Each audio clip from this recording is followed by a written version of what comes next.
Espero que esteja bem. Esse primeiro recado é só para deixar claro para todos e todas que estão nos assistindo que as aulas aqui presentes são dos nossos cursos do IFMG Campus Avançado Pinuí. Qualquer uso indevido da imagem pode ser alvo de questionamento judicial. Então, dessa forma, assista, não tem problema algum em assistir, em aprender e compartilhar o conhecimento. Mas nada de utilização das imagens sem autorização prévia dos responsáveis, seja o professor, seja o Instituto Federal de Minas Gerais, Campus Avançado Pinuí. Beleza? A gente se vê ao longo desse curso e espero que seja proveitoso para todo mundo. Olá, salve, salve, galera. Espero que estejam todos e todas bem. Agora que a gente encerrou os chamados animais invertebrados, nós vamos agora trabalhar com os cordados e em seguida com os animais vertebrados, né? Então, para a gente começar o nosso debate, a gente vai falar na aula de hoje sobre os cordados, de maneira geral, e a classe dos peixes, que é sempre muito interessante para a gente conhecer, beleza? Então vamos lá. A gente tem as características gerais dos cordados. Primeiro, são triblásticos celomados, então todos têm os três tecidos embrionários que dão origem a todos os demais tecidos do organismo, né? Então temos o endoderma, mesoderma e ectoderma, então todos têm essa característica. Todos são deuterostômios. Nós vimos que a característica de ser protostômios caiu no grupo dos equinodermos. Os equinodermos, o que é o grupo das estrelas do mar, já são deuterostômios, ou seja, tem, durante o período embrionário, a formação primeiro do ânus e depois da boca, né? A simetria dos cordados é bilateral, ou seja, os dois lados são similares, se a gente traçar uma linha imaginária no meio deles. E, além disso, tem a segmentação ou metametria, né, que vai ser feita especialmente na fase embrionária, né, que é a formação da segmentação ou da metametria. E pelo menos na fase embrionária, alguns vão ter isso até a fase adulta, tem algumas características que são importantes nesse grupo, né, no filo dos cordados. Todos possuem tubo nervoso dorsal. Esse tubo nervoso dorsal nos animais mais evoluídos, vamos chamar assim, já possuem coluna vertebral em torno desse tubo nervoso dorsal, né? A gente tem fendas branquiais na faringe, né, que alguns animais menos evoluídos, como os tubarões, possuem essas fendas mesmo na brânquia, né? A gente tem outros animais que possuem essas fendas branquiais. Agora, você tem outros que vão possuir só na fase embrionária, que depois não vão ter mais essas fendas branquiais, porque ela vai ser coberta por tecido, né? E a presença da notocorda, que está dentro da coluna vertebral, vamos dizer assim, e que os animais mais simples possuem só um fio, né, dentro do tubo nervoso, possuem apenas um fio que vai de ponta a ponta do seu organismo, né? Então, assim, a notocorda, pelo menos na fase embrionária, nós mamíferos possuímos notocorda no período embrionário, que depois acaba se transformando, né, sendo circundado pela coluna vertebral. Alguns animais mais simples vão ter a notocorda até a fase adulta, né? Mas os mais evoluídos tendem a ter mais na fase embrionária, beleza? A classificação que a gente vai ter, os protocordados são os urocordados e os cefalocordados. Nós vamos falar deles já já, tá? Que são os protocordados. E aí, além desses, nós temos, né, o subfilo vertebrata, que são os vertebrados, que vai ter a classe ciclostomata, que são os agnatos, que são espécies marinhas. A gente vai ter os condrictes, né, que é o grupo dos tubarões em especial. A classe Osteictes, que são os peixes com esqueleto ósseo, né? E a gente vai ter os tetrápoda, que são os anfíbios, os reptília, que são os reptilianos ou répteis, as aves e os mamíferos. Então a gente tem dos condrictes até os mamíferos, a gente tem, eles são chamados de gnatostomados. Por quê? Porque eles vão possuir características diferentes dos agnata, né, que são os ciclostomados. Então é importante estar atento a isso, porque essas nomenclaturas caem em muitos exames vestibulares, exames externos, que contam com essa nomenclatura que é utilizada. Belezinha? Importante ter atenção nisso. O subfilo urocordado aqui, ó, bonitinho, né? Pequenininho. Aí tem aqui o sifão bucal, a glândula subneural, o gânglio, sifão de átrio, o átrio aqui para saída, né? O animal filtrador. Aqui tem o oviduto, o conduto deferente, intestino, esôfago aqui embaixo, com a glândula digestiva, estômago, né? Coração, tem o testículo e o ovário. E aqui você tem o manto, a abertura branquial, né? O cesto faríngeo e os tentáculos bucais junto com o endóstilo. Então, essa é a anatomia da assídia, que é um tipo de urocordado. Aqui a gente tem as características, né? Aqueles aqui, ó, que bonitinho que eles são, quase transparentes, uma cor muito bonita. São organismos sésseis e marinhos, nem parecem animais, que dirá acordados, né? São individuais ou coloniais, então você pode ter uma quantidade grande de assídias em colônias, por exemplo. São hermafroditas com fecundação cruzada, então um fecunda o outro, né, vamos dizer assim, ambos ficam grávidos, né, para dar origem ao novo indivíduo.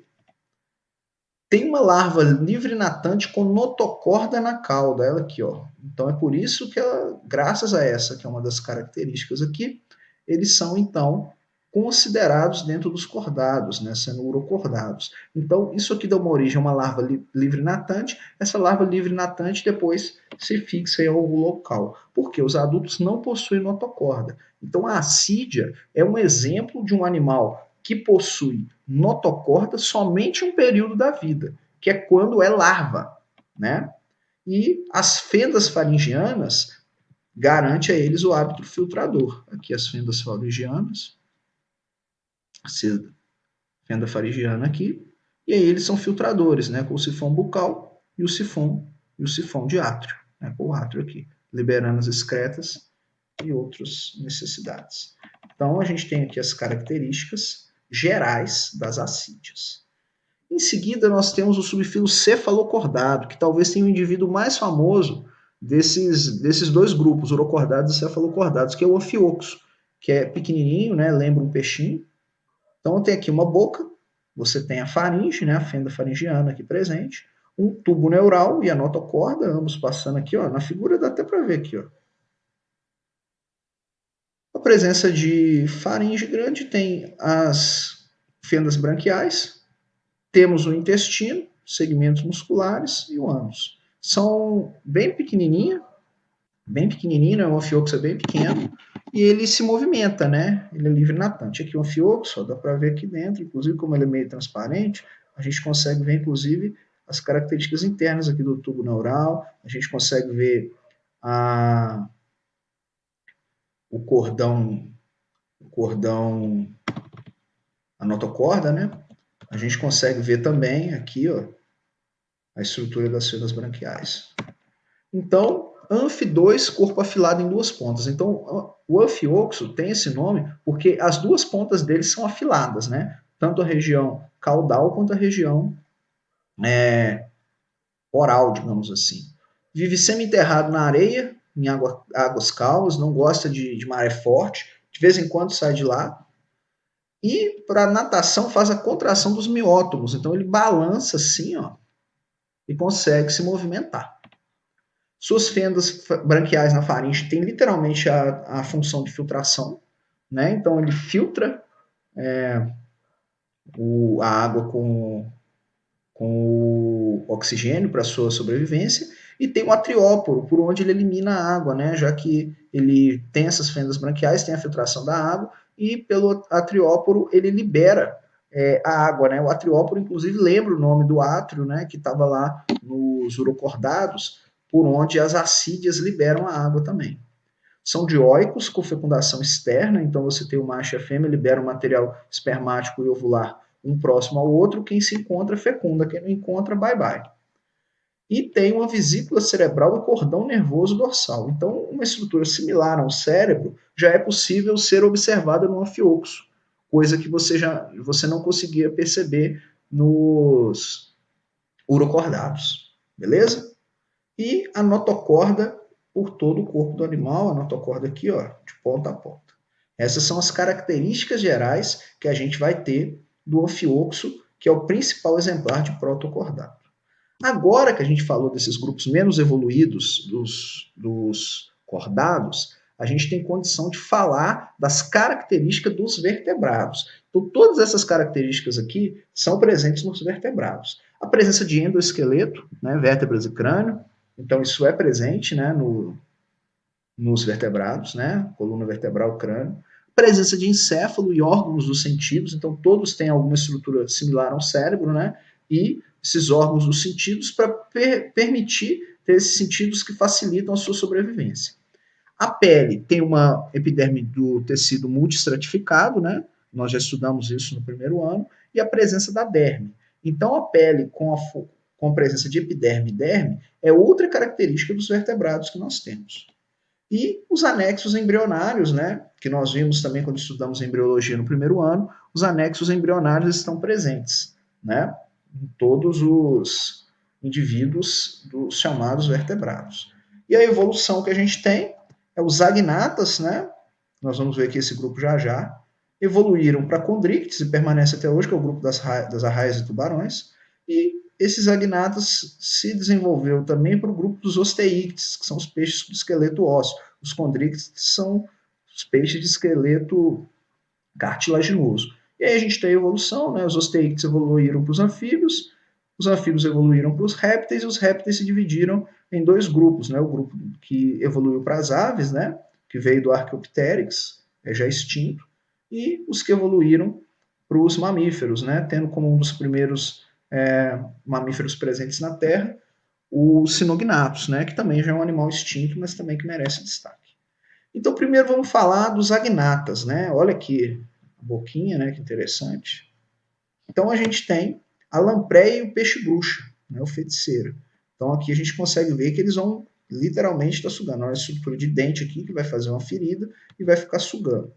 O esqueleto é cartilaginoso, mas não é completamente formado para eles estarem nos condrictes, né? Então, eles são um grupo à parte. Seu esqueleto é cartilaginoso, mas não é completamente formado, uma coisa que não tinha nos urocordados e protocordados. A pele lisa não tem escama, tem glândula mucosa, então eles deslizam, liberam muco para conseguir deslizar e se locomover na água. E nadadeiras sem função de natação, eles se movimentam, né, se movem literalmente pelo balançar do corpo. E aí nós temos essa boca circular, né, que são dos ciclóstomos, literalmente, aqui embaixo, e sem mandíbula, os chamados agnata.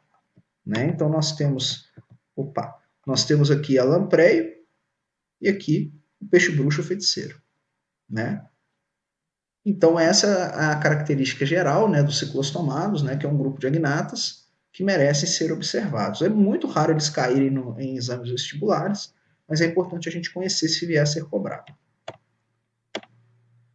E agora a gente tem a superclasse Pisces. Por que ela é uma superclasse? Porque ela tem duas classes, né? Que é os condrictes e os osteíctes. Mas a característica que une ambos no grupo dos peixes, né, na superclasse peixes, primeiro, o corpo fuciforme, né, o corpo similar ao peixe, aquele corpo meio achatado, né, nadadeira com função natatória, então eles se movimentam pelo balançar das nadadeiras, escamas com glândulas mucosas, então os peixes possuem escama, todos eles têm escama. A gente viu que os agnata não possuem escama, né? Endoesqueleto cartilaginoso ou ósseo, então agora já tem um endoesqueleto completo, que era algo que a gente não tinha no grupo dos agnata, né? Então agora o esqueleto é completo. São pecilotérmicos ou ectotérmicos, ou seja, não possuem a temperatura do corpo constante. A variação da temperatura do corpo varia conforme o local que o animal estiver, né? Isso significa que são os ectotérmicos. Então, não tem temperatura constante, como aves e mamíferos, né? Que são as duas únicas classes que possuem essa característica. E a circulação é fechada, simples e completa. Então, a circulação não é mais aberta como era, por exemplo, nos artrópodes. Ela é simples, significa que o sangue arterial passa só uma vez dentro do coração, né? O sangue arterial, o sangue venoso, e é completa. Ou seja, você tem essa circulação toda completa ao longo do organismo. Não é incompleta, ou seja, você tem essa circulação também presente como característica dos peixes. Né? Bom, os condrictes, que é o primeiro grupo que nós vamos falar, merece observação com a sua principal característica. São os peixes de esqueleto cartilaginoso, endoesqueleto, é claro. Então, são os peixes cartilaginosos. A boca é ventral e transversal. Basta lembrar do tubarão, né, como que é a boca dele. Não tem bexiga natatória, que nós vamos ver que é uma característica dos osteíctes, que é uma bexiga que se enche de ar e ajuda na flutuação do animal dentro da água. Com exceção das quimeras, não tem opérculo, então as fendas faringianas são presentes, né?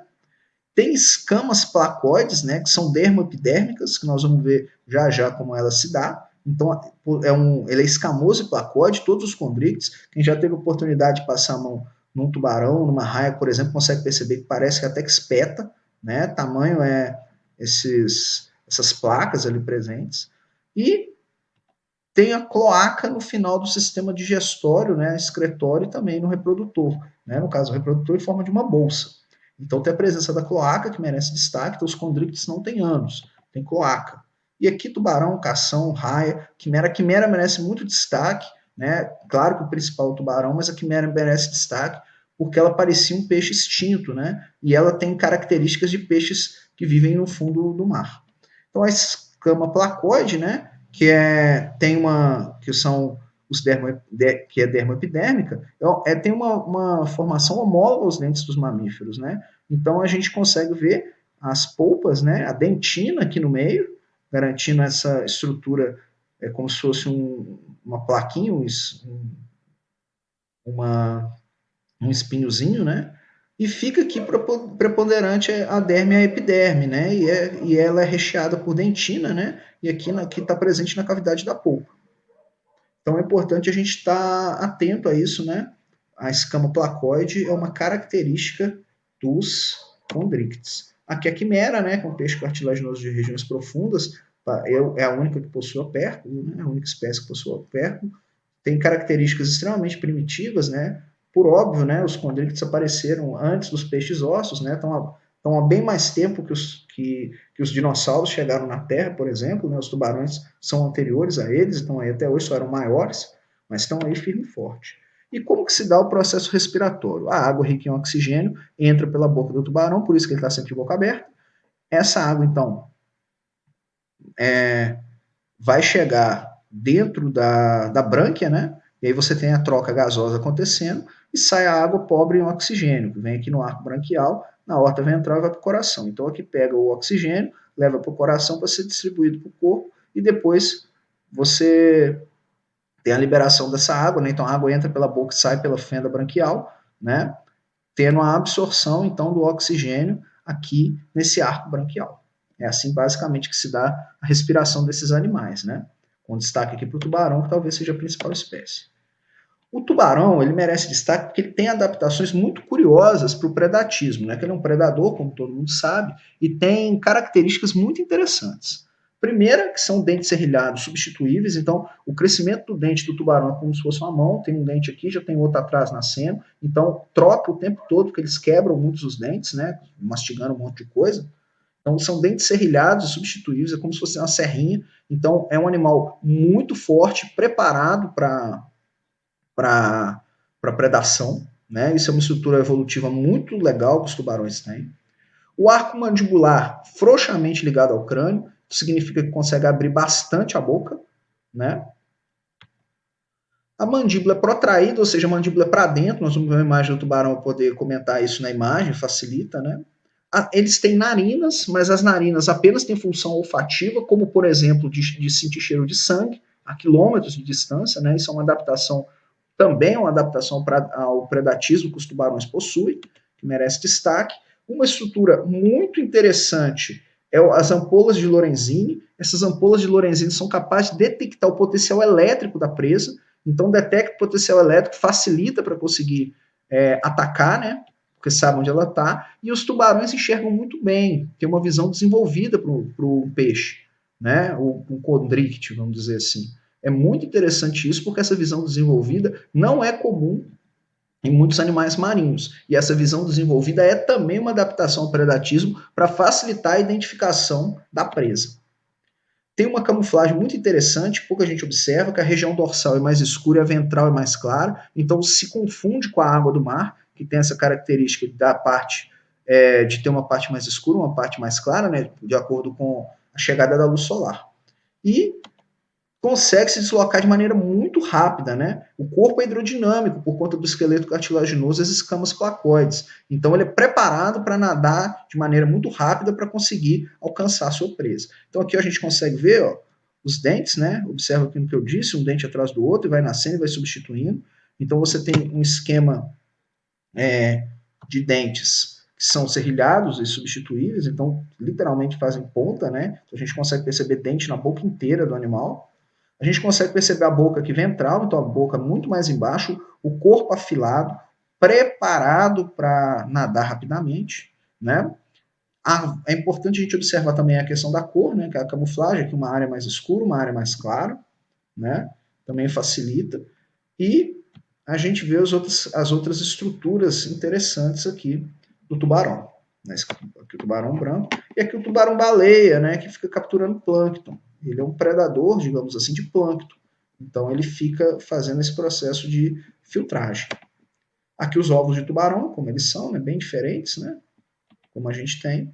E agora a gente vai falar dos osteíctes, que são a maior parte dos peixes, que são os peixes ósseos.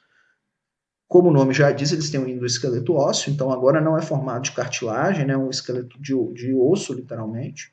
A boca é anterior, então a posição da boca dos osteíctes é diferente da posição dos condrícetes, que a boca é para baixo, né? A gente tem o opérculo protegendo as brancas, a gente viu que os condrícetes não tinham essa estrutura, com exceção de uma espécie, né? Das quimeras, no caso. Então, o opérculo protege as brancas, isso é uma estrutura importante para garantir uma proteção à área respiratória. E tem escamas quitenoides ou cicloides, que são escamas dérmicas, né? Diferente das escamas placoides dos condríctes. Tem a linha lateral percebe movimentos na água, então ela é muito importante para segurança, né, dos osteíctes, que muitos são presa, e também para os que são predadores, ajuda a perceber movimentação na água, seja para predar, seja para se esconder. E aqui uma coisa importante, tem abertura urogenital e tem ânus. Ao contrário dos condríctes, que tem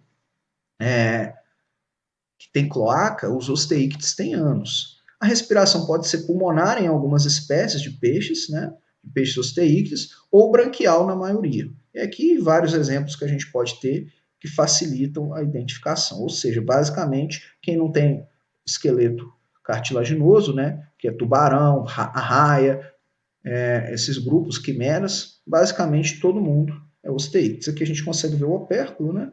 O opérculo sendo mexido com a pinça, e aqui as brânquias, por onde ocorre o processo de respiração, né, dos peixes osteíctes. A gente tem aqui, dá para ver as escamas, né, que não são escamas placoides, e aqui a presença de uma nadadeira, a nadadeira peitoral.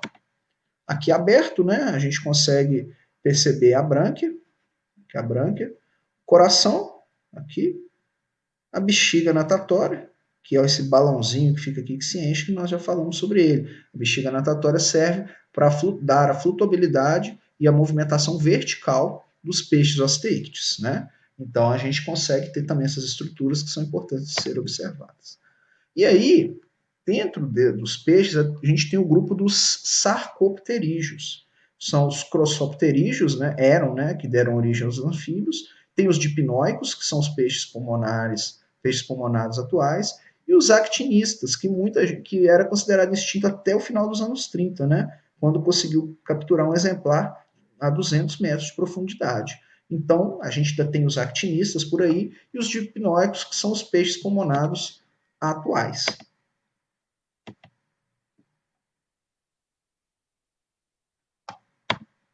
Aqui um dipnóico sul-americano, que é a piramboia, né? Nadadeiras carnosas e pulmão.